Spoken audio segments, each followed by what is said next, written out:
All good. Good afternoon. We're joined by Marc Leishman from Ripper GC. Marc, well played today, 500 past 65, our leader after round one in Jeddah. Talk us through your round today and some of the conditions out there.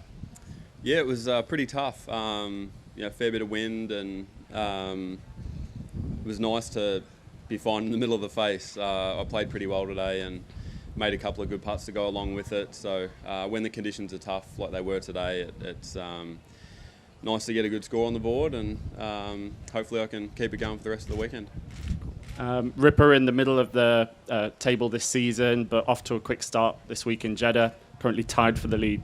Do you guys have one eye on the team championships next week? Oh, definitely. Next week's a huge week for the team.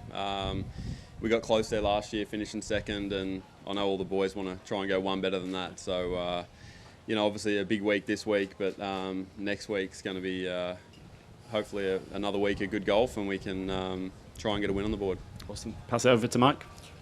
Marc, I know you mentioned this in Chicago a little bit, but can you kind of talk us through the putting improvement and what you did that led to this hot stretch that you're on right now? Yeah, it was actually really simple. It was just my alignment was off. I thought I was aiming at the hole from 10 feet, but I was aiming about 2 inches left of the left edge. So my good putts were missing left, and I'd have to push it for them to go in. So it was, I won't say a quick fix, but a pretty easy fix. Just a bit of work on the putting mirror and string line, and it fixed itself pretty quickly. So it certainly helps with making putts when you're aiming where you think you are. Had you ever had that problem before?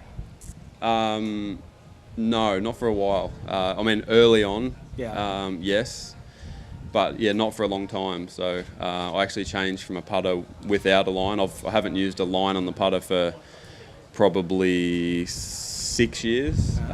Went back to a putter, the last putter that I used with a line on it, and that's really helped me with my alignment, and the putts have started going in, which is good. Are you surprised that it was able to just turn like that you were making this instant improvement?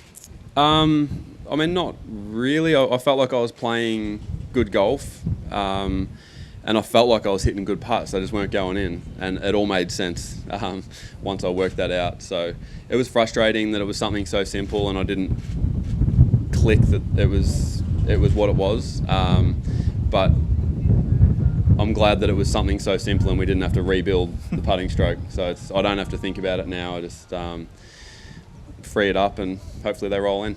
One last question from me.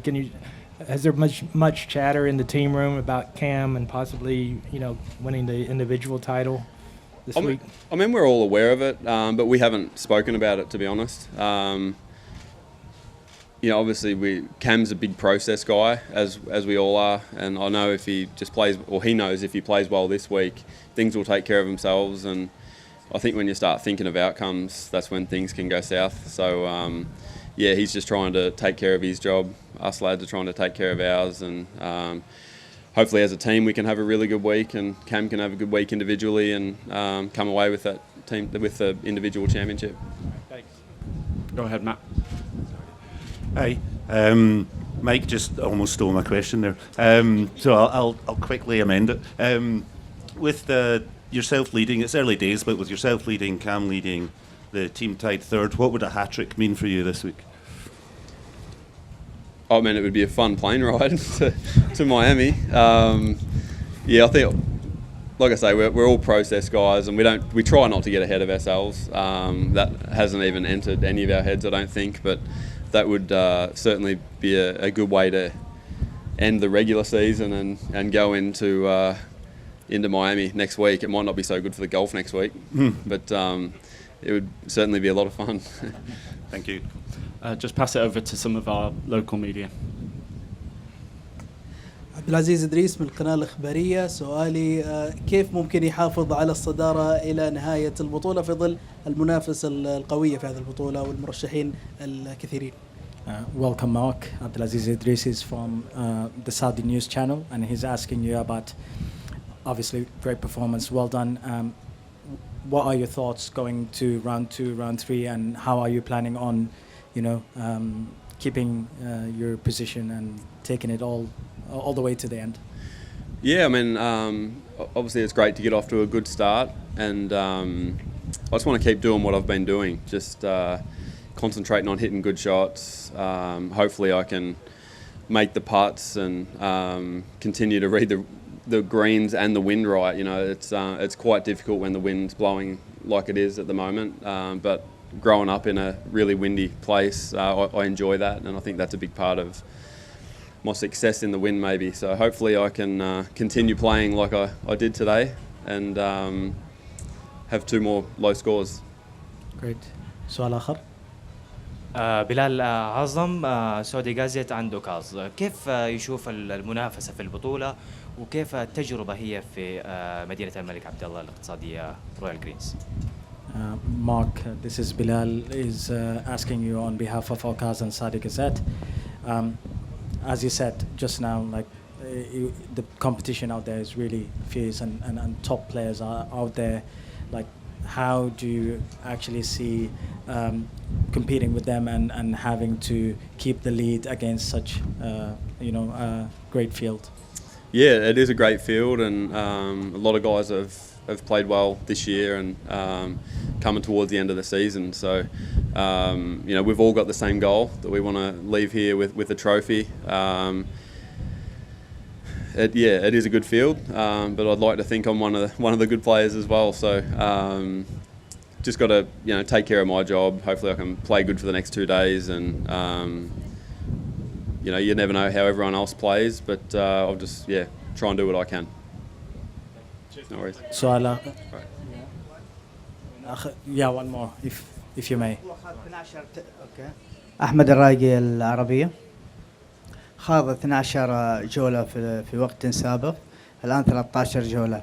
إيش اللي اختلف عليه في الجولة هذه، خصوصا أنها يبدو أن أول جولة في الجولة 13 فالخير عليه يعني. Yes. Out of all the previous events, Mark, this is Ahmed Al-Raigi from Al Arabiya, and he's asking you, out of all the previous events, now you're leading the race in Jeddah in round 1. Like, what was the secret? What has changed for Mark? I mean, I've played this course quite a few times now, so I feel like I'm learning the course more every time I play it. I actually struggled around here the first couple of tournaments I played here. Didn't have good results, and finally earlier this year at the Saudi International had a top 10 and gained some confidence, learned how to play the course a bit more and how to read the greens. They're quite tricky greens, so I think that's a big part of success around here, is reading the greens and obviously avoiding the trouble. There's a few holes where there's places you just can't hit it, and today I avoided those. Hopefully I can avoid them for a couple more days. Hopefully. All the best, Mark. Thank you. Cheers, Mark. Thank no you. worries. Thank you. Thanks, Mark. Thanks.